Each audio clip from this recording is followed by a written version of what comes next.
Agora são 19 horas e 35 minutos. Seguimos nessa cobertura especial da Jovem Pan a respeito do conflito entre Israel e o Irã. E agora, a partir do anúncio feito pelo presidente americano na noite de ontem sobre os ataques realizados às bases nucleares iranianas, repercutindo todo o cenário mundial, o que tem dito os líderes globais, reunião acontecendo na Organização das Nações Unidas, os países se manifestando em apoio e em repúdio ao ataque. Neste momento, recebemos aqui na Jovem Pan o embaixador de Israel no Brasil, Daniel Zonshine, que chega para conversar conosco a respeito deste conflito.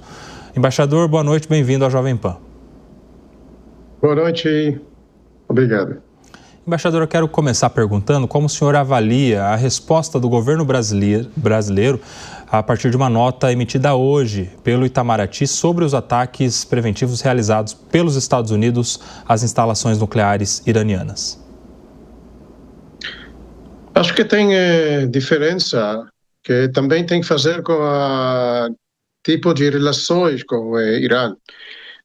Tem diferença quem está a 10 mil quilômetros de Irã e quem está a 2 mil quilômetros de Irã, e os líderes iranianos ameaçam destruí-lo e, em paralelo, desenvolvem arma nuclear e mísseis balísticos e todo este pacote.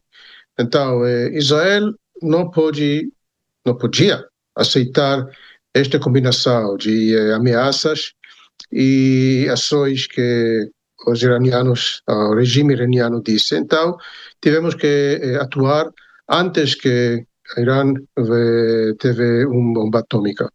Então, é uma diferença de distâncias, diferença de posições. Perfeito. Embaixador, eu gostaria de te perguntar também... Mais uma palavra, se posso.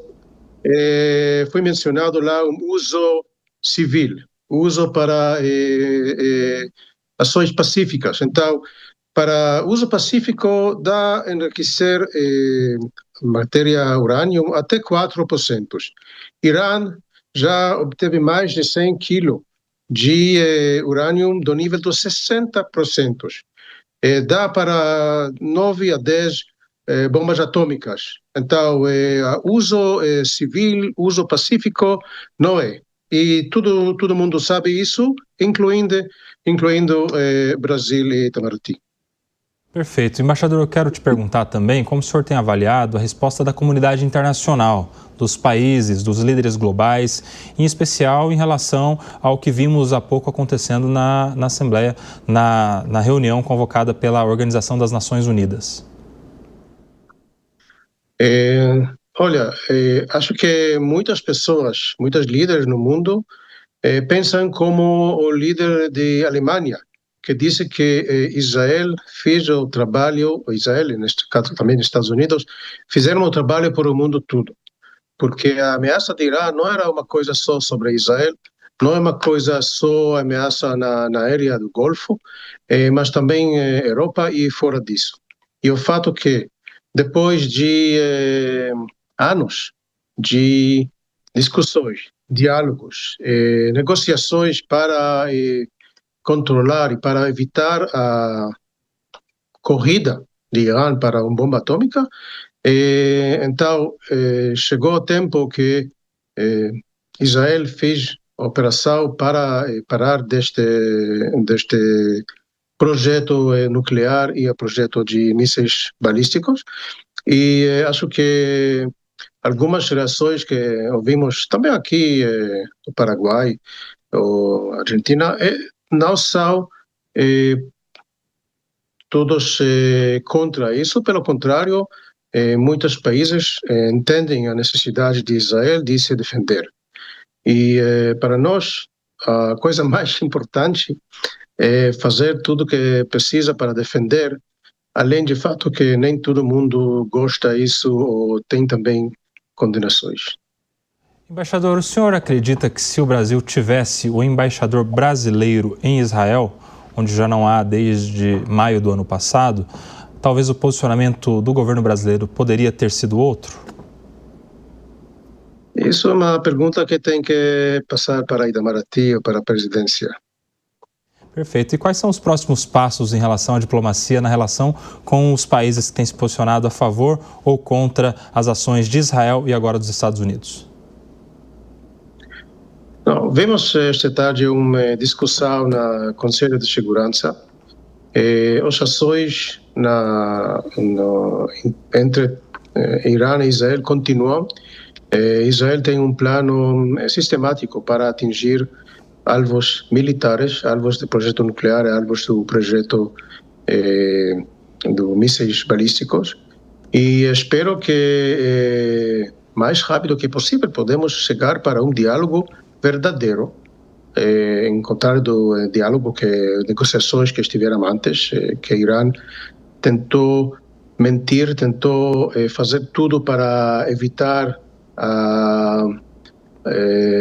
não sei a palavra, mas evitar fazer o que ele deveria fazer abaixo de tratado de não proliferação. E vamos receber uma verdadeira vontade e verdadeiras ações do lado do Irã para parar esta corrida para a bomba atômica. Perfeito. Embaixador, uma última pergunta ao senhor. Há alguma chance de uma saída diplomática, de cessar fogo deste conflito neste momento? Sim, neste momento não sei, mas enfim tem que chegar para um entendimento diplomático. Isso é o fim de qualquer conflito, deve ser assim. Não tenho certeza que chegou a hora do lado do Irã para verdadeiro diálogo sobre o projeto nuclear deles.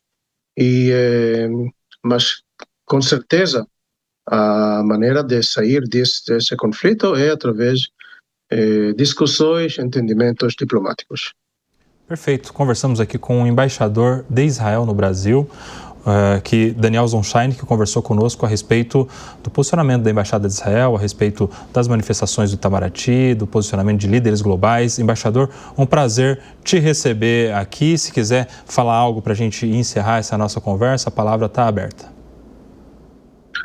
Olha, obrigado pela esta oportunidade. Como disse, nós estamos numa ameaça do Irã que declara abertamente declarou que quer destruir Israel. E espero que essa vontade do regime iraniano vai mudar em outras direções, como tivemos até a Revolução de 79, tivemos boas relações com o Irã, e quero dizer que Israel não tem nada contra o povo iraniano, pelo contrário, povo com tradição, história e habilidades, e como dois países com este tipo de tradição e história, espero que podemos olhar no futuro de uma maneira mais construtiva do que destrutiva. Perfeito. Conversamos com Daniel Zonshine, embaixador de Israel no Brasil. Muito obrigado pela sua participação, embaixador. Sempre um prazer te receber aqui na Jovem Pan. Obrigado a vocês. Boa noite a todos. Boa noite. Quero voltar com o professor Vladimir Feijó, que continua conosco nessa cobertura especial. Professor, quero a sua análise também a respeito de como deve se posicionar aí os estados envolvidos em relação a essas negociações. Essa diplomacia é um jogo muito complexo, não é? De conseguir apoio, de lidar com as manifestações contrárias também. A gente vê isso acontecendo nas reuniões da Organização das Nações Unidas, em outras reuniões de blocos também importantes que têm se reunido para tentar uma solução desse conflito. Tivemos há dias atrás a própria União Europeia convocando os embaixadores dos países membros para um diálogo nesse sentido. É de fato um jogo muito complexo, esse jogo da diplomacia internacional, não é, professor?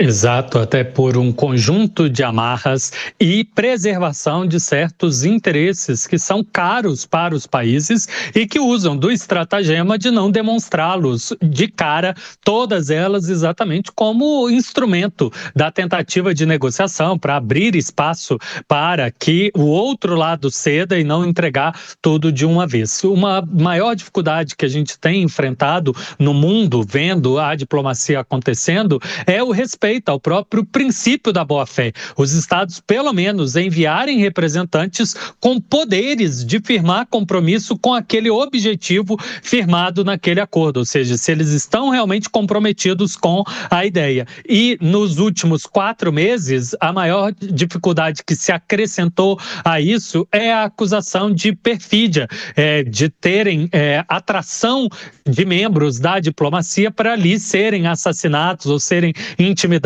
ou corrompidos. Então o clima anda bastante difícil para permitir a negociação direta. O caminho alternativo seria usar os chamados bons ofícios, terceiro país neutro que mantém relativa boa relação diplomática com os países em questão e que pudesse ter credibilidade para tanto. A outra ferramenta de neutralidade seriam as organizações internacionais, mas que andam também em bastante descrédito, aí não só nos últimos 4 meses, mas já praticamente desde 2004 em especial, a ONU não tem conseguido implementar nenhuma decisão, nenhuma missão de paz e nenhum bom ofício, né, encaminhado pelo secretário-geral das Nações Unidas para servir como intermediador. Quero ir com você também, Avi. Você compartilha dessa desconfiança ou do descrédito em relação às entidades globais diplomáticas, como, por exemplo, o caso da Organização das Nações Unidas? Deu muita credibilidade ao longo dos últimos anos, já vem perdendo, e vem perdendo por decisões e por tomada de partido de lados. A ONU, na verdade, hoje se tornou um espaço que, pelo menos, os países podem se encontrar e conversar. Porque, além disso, como a gente viu aqui, você tem o poder de veto de 5 países, principalmente em casos de decisões mais agudas de implantação, e sempre um dos países vai vetar, porque não é de interesse, às vezes até veta porque o outro lado apoia. Então, nós temos essa questão, e nesse caso específico, Israel, se não me engano, teve 198 ações contra Israel ao longo dos últimos 18 meses, que Israel foi atacado pelo Hamas, não houve condenação do Hamas, não houve nada, se fala sobre todo o programa nuclear do Irã e se condena só um lado. Você tem dezenas de casos, como em Iêmen mesmo. Os Houthis, não esquece que os Houthis são uma organização terrorista em Iêmen que matou milhares de pessoas. Você não escuta uma manifestação da ONU sobre isso. Boko Haram, nada. Na Síria, mataram o governo Bashar al-Assad, matou 600 mil pessoas, nada.